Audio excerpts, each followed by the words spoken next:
बच्चों, हम लोग क्लास 11th में किस सीक्वेंस में पढ़ेंगे? फिजिक्स के पूरे चैप्टर का सीक्वेंस क्या रहेगा, इसको मैं डिस्कस करने जा रहा हूँ। यानी होल सिलेबस फिजिक्स का हम लोग कैसे कवर करेंगे। तो ये एनसीईआरटी का कंटेंट है, ओल्ड एडिशन है एनसीईआरटी का।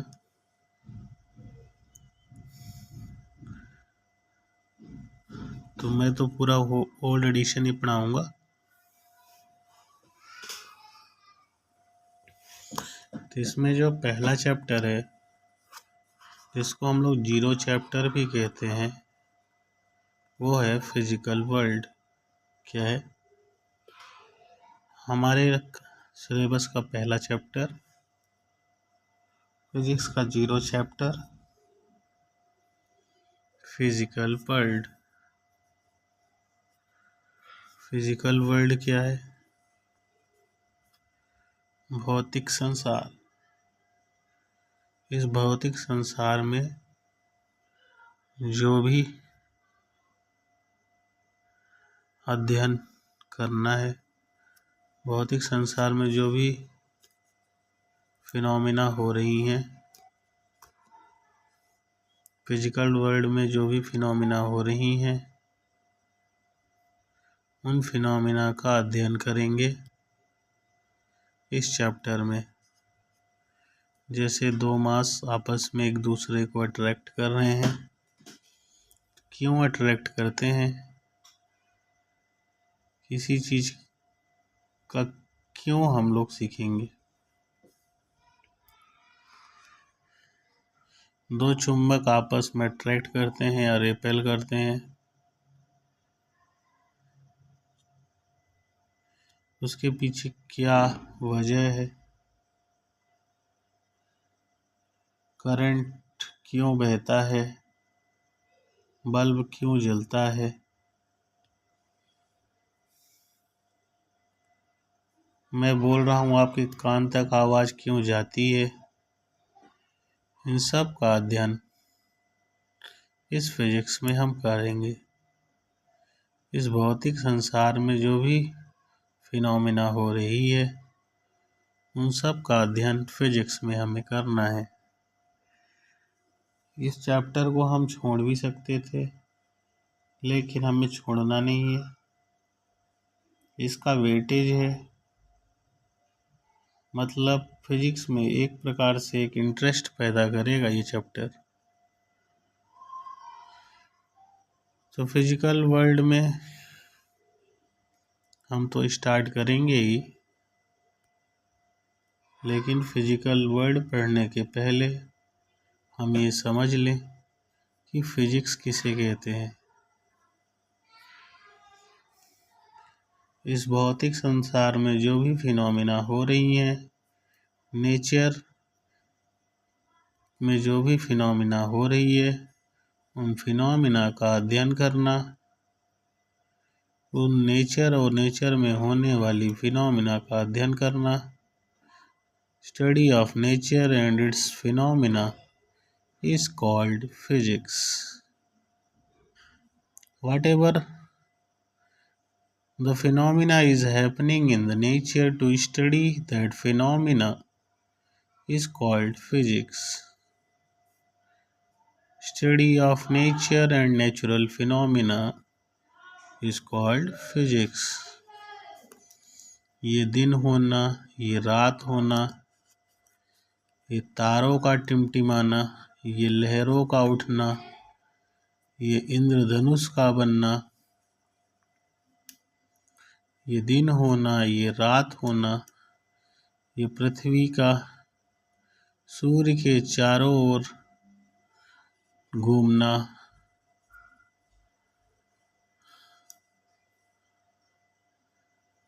दो मासेस को अट्रैक्ट करना, दो मासेस का अट्रैक्ट करना, दो चार्जेस का अट्रैक्ट या रिपेल करना, मैंने बोला आपके कानों तक आवाज जाना, ये इंद्रधनुष का बनना, ये ज्वालामुखी का फटना, इन सब फिनोमिना, जो भी फिनोमिना ये सब नेचर में हो रही हैं, उन सब का अध्ययन करना फिजिक्स कहलाता है। फिजिक्स के अंदर हम लोग पढ़ेंगे फंडामेंटल प्रिंसिपल यूज होते हैं। फिजिक्स के अंदर कुछ सिद्धांत यूज होते हैं। कौन से सिद्धांत?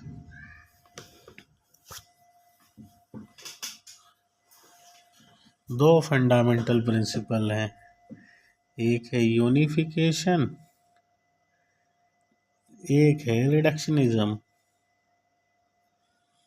कई सारी फिनोमिना को एक सिंगल लॉ से एक्सप्लेन करेंगे हम लोग। अब हर फिनोमिना के लिए अलग अलग फार्मूला तो बनाएंगे नहीं। अब भाई एप्पल नीचे गिर रहा है, क्यों गिरा? ग्रेविटेशनल फोर्स लगा। प्लेनेट सन के चारों ओर घूम रहे हैं, क्यों घूम रहे हैं? उसमें भी ग्रेविटेशनल फोर्स लगा।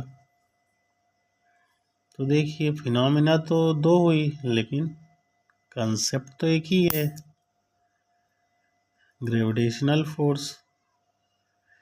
So to explain various phenomena with the help of single law, this is called unification। तो मतलब फिजिक्स में हम लोग इस सिद्धांत का यूज करेंगे, यूनिफिकेशन का। ये एक पहला प्रिंसिपल है। दूसरा है रिडक्शनिज्म। अब मुझे पूरे इंजन की स्टडी करनी है, गाड़ी में इंजन है, तो एक साथ पूरी स्टडी कर नहीं पा रहा हूँ मैं, तो मैं उसके पार्ट्स की स्टडी कर लेता हूँ। गियर की अलग स्टडी कर लेता हूँ, क्लच की अलग कर लेता हूँ,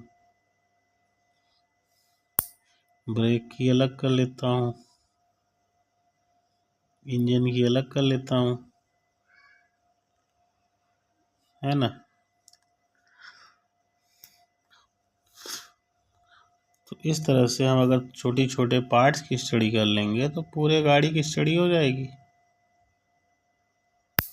इसी को बोलते हैं ये रिडक्शनिज्म। रिडक्शन मतलब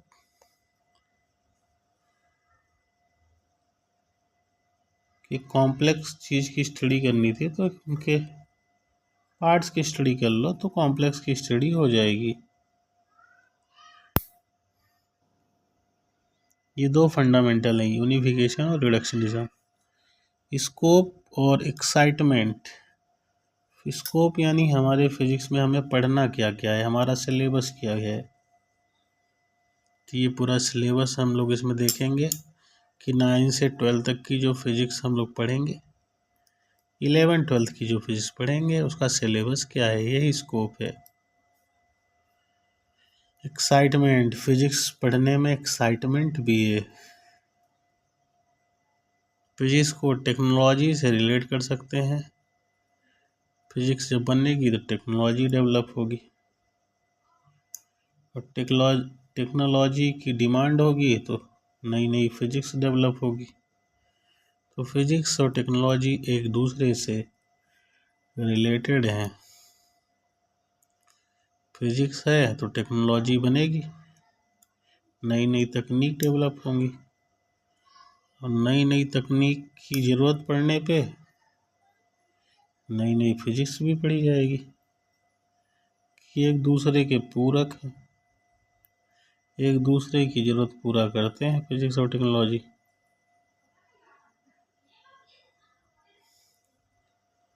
फंडामेंटल फोर्सेस, इस जितने भी फोर्स हम लोग पढ़ेंगे, जितने भी फोर्स हम लोग पढ़ेंगे अपने सिलेबस 11 12 में, वो उसमें सिर्फ 4 ही फोर्स काम करते हैं। नाम अलग अलग हो सकते हैं लेकिन वो सिर्फ 4 ही फोर्स के अंदर आएंगे। कौन से 4? तो नेचर में सिर्फ 4 ही फोर्स होते हैं और इन फोर्सेस को फंडामेंटल फोर्स कहते हैं।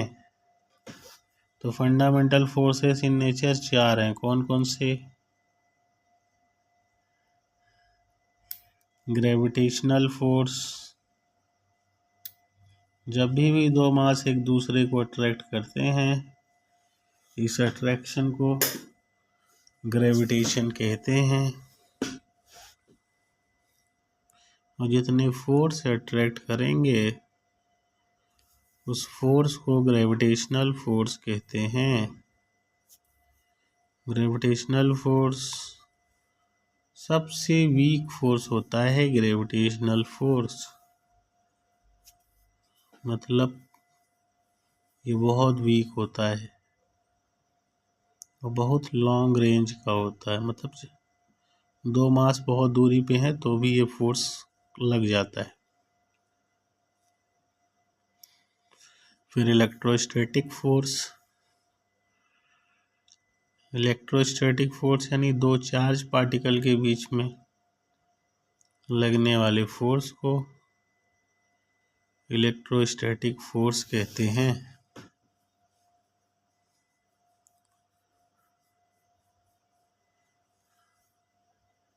नेचर ऑफ लॉज, ये हो गया। फिर एक स्ट्रॉन्ग न्यूक्लियर फोर्स है। न्यूक्लियस के जो पार्टिकल होते हैं, एटम के अंदर भी आप सुने होंगे न्यूक्लियस होता है। न्यूक्लियस के जो पार्टिकल दो होते हैं, प्रोटॉन और न्यूट्रॉन, उन दोनों पार्टिकल को न्यूक्लियॉन भी कहते हैं क्योंकि वो न्यूक्लियस के पार्टिकल को न्यूक्लियॉन भी कहते हैं। तो उनके बीच में भी फोर्स लगता है। जब वो न्यूक्लियस के अंदर रहते हैं तो बहुत ज़्यादा फोर्स लगता है उनके बीच में और वो अट्रैक्ट करते हैं एक दूसरे को। इतना फोर्स होता है कि बहुत स्ट्रांग फोर्स होता है। जब न्यूक्लियर वीपन वगैरह बनाते हैं ना, न्यूक्लियर बम, एटम बम, उसमें इसी न्यूक्लियस की ही एनर्जी निकलती है। न्यूक्लियस टूटता है,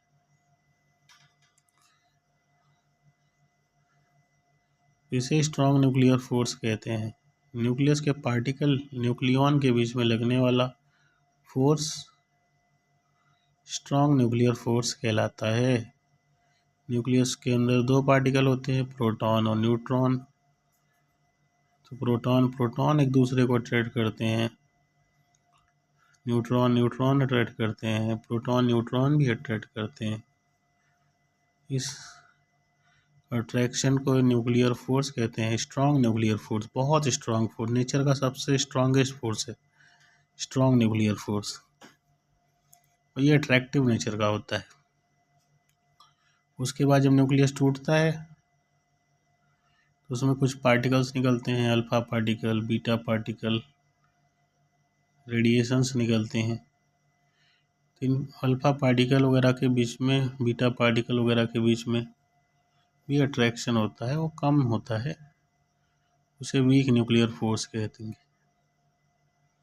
स्ट्रॉन्ग न्यूक्लियर फोर्स बड़ा शॉर्ट रेंज होता है, बहुत कम लेंथ में डिस्टेंस में लगता है क्योंकि न्यूक्लियस का साइज 10⁻⁻15 मीटर के आसपास होता है, जिसे हम फेम्टोमीटर भी कहते हैं, फेम्टोमीटर या फर्मी कहते हैं। तो न्यूक्लियस का साइज बहुत छोटा होता है, लगभग 10⁻⁻15 मीटर के ऑर्डर का होता है। 10⁻⁻15 मीटर को एक फर्मी भी कहते हैं या एक फेम्टोमीटर भी कहते हैं। तो ये क्योंकि बहुत कम लेंथ में लग रहा है इसलिए इसे शॉर्ट रेंज फोर्स कहते हैं। बहुत शॉर्ट रेंज का होता है। इसके अंदर जो दूसरा चैप्टर पढ़ेंगे वो यूनिट एंड डायमेंशन या यूनिट एंड मेजरमेंट पढ़ेंगे।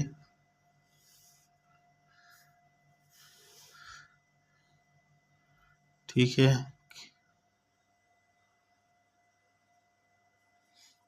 मेजरमेंट क्या है? कंपैरिजन है। जैसे हमने बोला 5 मीटर, 5 मीटर हमने लेंथ नापा, तो मैंने क्या किया, 1 मीटर से मैंने कंपेयर किया। एक मीटर को 5 बार नाप लो, एक मीटर को, तो 5 मीटर हो जाएगा। तो इसका मतलब क्या किया मैंने, 1 मीटर से कंपेयर किया, 1 मीटर को बार बार 5 बार नापा। तो मैंने 1 मीटर का स्टैंडर्ड ले लिया, 1 मीटर मैंने स्टैंडर्ड मान लिया, और उस स्टैंडर्ड से मैंने कंपेयर करके 5 बार 5 मीटर बना दिया। तो इस तरह से हमने मेजरमेंट कर लिया 5 मीटर का। तो स्टैंडर्ड से कंपेयर करना ही मेजरमेंट है। तो इसमें हम लोग इंट्रोडक्शन पढ़ेंगे।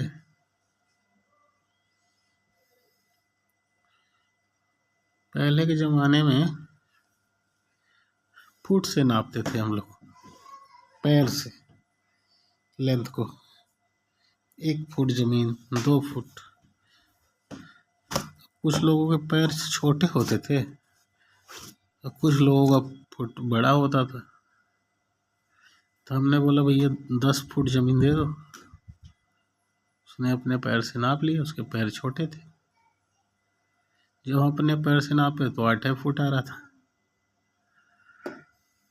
फिर हमने उससे बोला भाई ये तो 8 ही फुट है।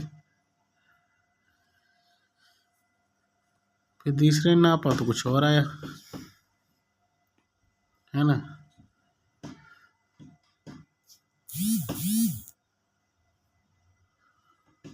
तो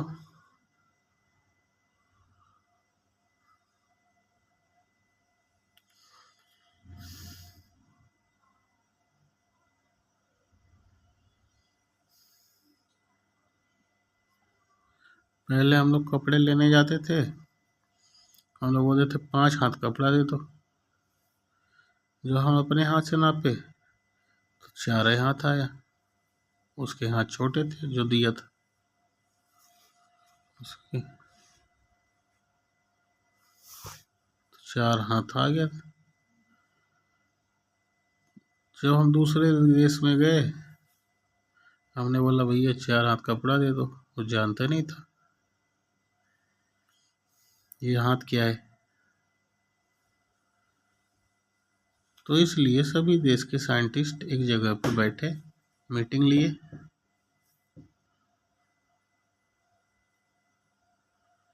और वहाँ पे बैठक में ये कंक्लूजन निकला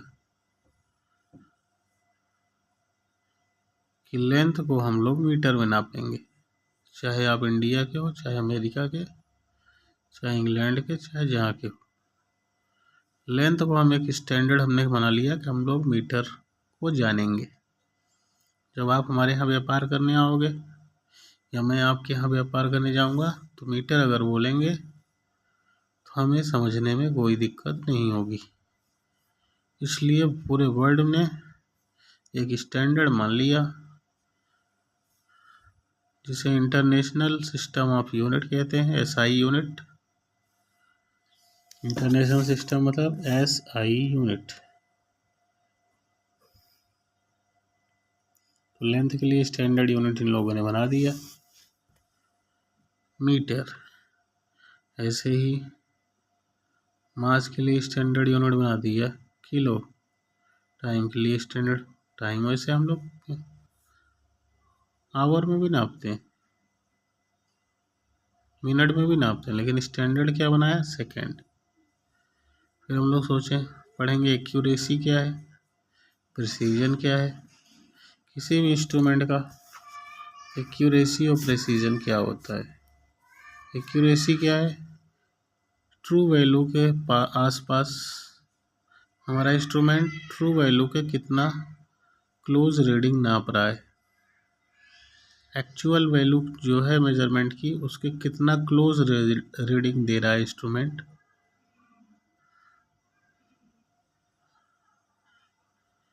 भाई अगर एक बेंच है, उसको आप नाप रहे हैं, उसकी लेंथ 10 मीटर है, या मान लीजिए 3 मीटर है, उसको आप मेजरमेंट करने गए। अब 3 मीटर के जितना करीब आप मेजरमेंट कर लेंगे, वही एक्यूरेसी है मेजरमेंट की। प्रिसीजन मतलब कोई भी इंस्ट्रूमेंट किसी भी रीडिंग को बार बार दे रहा है, भले वो गलत दे रहा है लेकिन वो अपनी रीडिंग को रिपीट कर रहा है। मैं ये नहीं कह रहा हूँ सही रिपीट कर रहा है, गलत भी रिपीट कर सकता है। तो कोई भी इंस्ट्रूमेंट अपने रीडिंग को कितनी बार रिपीट कर रहा है, जितना रिपीट करेगा उतना ही प्रिसाइज इंस्ट्रूमेंट कहलाएगा। एरर क्या है? एक्चुअल वैल्यू और मेजर वैल्यू में हमेशा अंतर रहता है। बहुत ही कम चांसेस होता है कि एक्चुअल वैल्यू जो हम नाप रहे हैं और जो एक्चुअल वैल्यू है और मेजर जो हम करके ला रहे हैं, दोनों वैल्यू सेम आ जाए। अगर सेम नहीं आ रही है तो दोनों का जो डिफरेंस होगा, दोनों में जो अंतर होगा, एक्चुअल वैल्यू कुछ है किसी इंस्ट्रूमेंट की, और जो हमने नापा वो कुछ और आ रही है, तो दोनों में जो डिफरेंस आया ना रीडिंग में, एक्चुअल वैल्यू और मेजर वैल्यू, उस डिफरेंस को ही हम लोग एरर कहते हैं। तो मेजरमेंट में हमेशा एरर के चांसेस रहते हैं कि जो हम मेजर वैल्यू निकाल रहे हैं एक्चुअल वैल्यू से कम भी आ सकती है, ज़्यादा भी आ सकती है। बराबर आ गई तो कोई भी एरर नहीं है, और बराबर आने के चांस बहुत कम रहते हैं। तो अगर डिफरेंस आ रहा है तो एरर है। सिग्निफिकेंट फिगर पढ़ेंगे।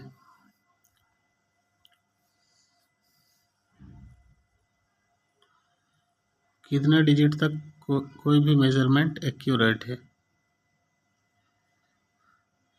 किसी भी फिजिकल क्वांटिटी का, फिजिकल क्वांटिटी क्या है? जिस क्वांटिटी को हम लोग मेजर कर सकें, ये तो डायरेक्ट या इनडायरेक्ट, ऐसी क्वांटिटी को फिजिकल क्वांटिटी कहते हैं। हाँ, मैं बोलूँ मैं कितना दुखी हूँ, इसको नापो,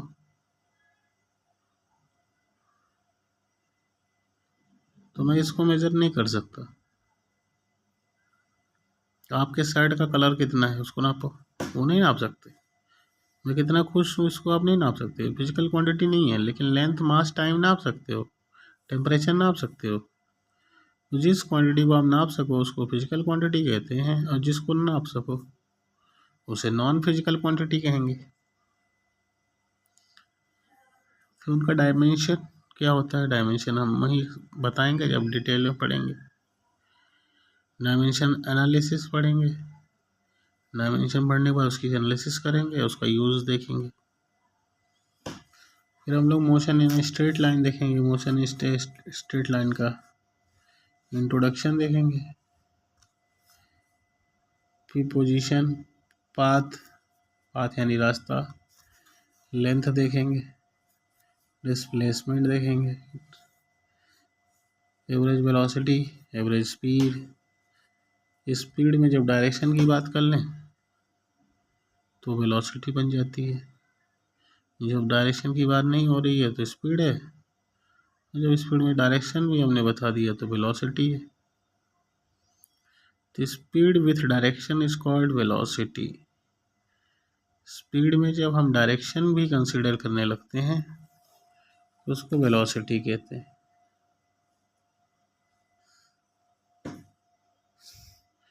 तो आजकल जो हम लोग मोशन करते हैं उस मोशन में स्पीड फिक्स नहीं रहती ना, कभी ब्रेक लगाना पड़ता है रोड खराब है तो, कभी ज़्यादा स्पीड कभी कम स्पीड।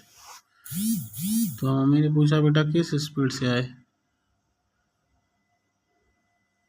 तब ये नहीं बताओगे कि मैं यहाँ पे था तो मैं इस स्पीड से चल रहा था, फिर मैं वहाँ पहुँच गया तो इस स्पीड से पहुँचा। आप बोलोगे लगभग इस स्पीड से आया मम्मी। तो वो जो स्पीड आप बता रहे हो ना, उन सभी स्पीड का एवरेज है। तो जब स्पीड लगातार चेंज होती है या वेलोसिटी लगातार चेंज होती है तो उस समय हम लोग एवरेज वेलोसिटी की बात करते हैं। और जब वेलोसिटी चेंज होती है तो यूनिट टाइम में, 1 सेकंड टाइम में जो वेलोसिटी में चेंज होगा,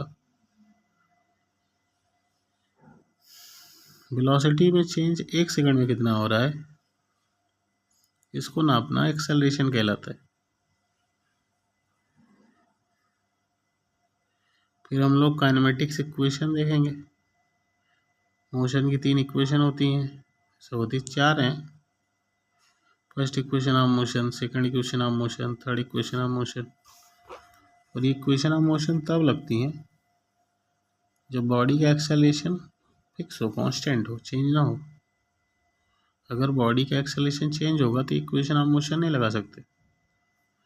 equation of motion v equal to u plus a t, s equal to u t plus half a t square, v square equal to u square plus 2s, s n equal to u plus a by 2 into 2n-1। ये 4 equation हम लोग kinematics equation कहलाती हैं। तभी लगाएंगे जब body straight line में चले और उसका एक्सेलरेशन चेंज ना हो, वेरिएबल ना हो, कांस्टेंट हो, फिक्स हो, तभी लगेगी। प्लेन में मोशन पढ़ेंगे। प्लेन मतलब 2 डायमेंशन। अभी तक स्ट्रेट लाइन में पढ़ते थे, अब एक्स में भी चलेंगे, वाई में भी चलेंगे। अब जैसे स्ट्रेट लाइन में गए, फिर इधर मुड़ गए, तो एक्स में भी गए, वाई में भी गए। तो ये जब 2 एक्सिस में मोशन होता है इसको मोशन इन अ प्लेन कहते हैं। मतलब भाई आप ऐसे चलो, इस बोर्ड के अंदर के चलो, ये बोर्ड है, इसमें घूमो जहाँ घूमना है, ये मोशन इन अ प्लेन है। और अगर इस बोर्ड के बाहर आ गए, हवा मुड़ गए एरोप्लेन, तो मोशन इन 3D है, मोशन इन स्पेस। तो अगर 2D में चल रहे हो, मोशन 2 डायमेंशनल मोशन इसे कहते हैं। इसमें स्केलर पढ़ेंगे। जब हमने फिजिकल क्वांटिटी पढ़ी ना, जिस क्वांटिटी को हम नाप सकें, जैसे लेंथ, मास, टाइम, करंट, टेम्परेचर, ये नाप सकते हैं फिजिकल क्वांटिटी। इनको भी 2 कैटेगरी में डिवाइड किए हैं। मैग्नीट्यूड और डायरेक्शन के आधार पे उन क्वांटिटी में मैग्नीट्यूड है, डायरेक्शन है। मैग्नीट्यूड क्या होता है? किसी भी क्वांटिटी में, जैसे हमने लिखा फोर्स 10 न्यूटन, ये जो 10 है ना, ये न्यूमेरिकल वैल्यू है फोर्स की। फोर्स एक फिजिकल क्वांटिटी है क्योंकि इसको नाप पा रहे हो। इस फिजिकल क्वांटिटी की ये जो न्यूमेरिकल वैल्यू है, यही इसका मैग्नीट्यूड है। फोर्स को नाप ले रहे हो, फोर्स फिजिकल क्वांटिटी है, और इसकी जो न्यूमेरिकल वैल्यू है, ये उसका मैग्नीट्यूड है। तो किसी भी फिजिकल क्वांटिटी की जो न्यूमेरिकल वैल्यू होती है, उसको हम उसका मैग्नीट्यूड कहते हैं।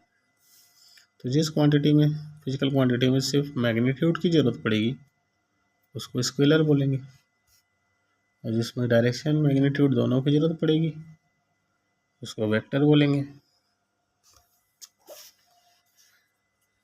फिर वेक्टर में हम लोग एक नंबर का, रियल नंबर का, एक नंबर, 2, 3, 4, आधा, हाफ, 2.5, किसी भी नंबर का मल्टीप्लाई कैसे करेंगे देखेंगे। वेक्टर को ऐड और सब्ट्रैक्ट कैसे करते हैं, ये हम ग्राफिकल मेथड से देखेंगे, और भी मेथड देखेंगे। वेक्टर को, कोई भी वेक्टर क्वांटिटी है उसको हम रिजॉल्व यानी तोड़ते कैसे हैं, 2 पार्ट में, 2 कंपोनेंट में। वेक्टर को कंपोनेंट में तोड़ना ही रिजोल्यूशन ऑफ वेक्टर कहलाता है। वेक्टर को जोड़ना सीखेंगे एनालिटिकल मेथड से। Motion in a plane with constant acceleration, plane में मोशन करेंगे लेकिन एक्सेलरेशन चेंज नहीं होगा। रिलेटिव वेलोसिटी पहले 1 डायमेंशन में देखे थे पिछले चैप्टर में, अब 2 डायमेंशन में देखेंगे। प्रोजेक्टाइल मोशन देखेंगे, और फिर सर्कुलर मोशन देखेंगे। कोई पार्टिकल सर्कल में कैसे घूमता है। यूनिफॉर्म सर्कुलर मोशन मतलब उसका एक, उसकी जो स्पीड है वो चेंज नहीं होगी। ठीक है, इस लेक्चर में इतना ही डिस्कस करते हैं। बाकी सिलेबस का डिस्कशन आगे का अगले वीडियो में देखेंगे। Thank you.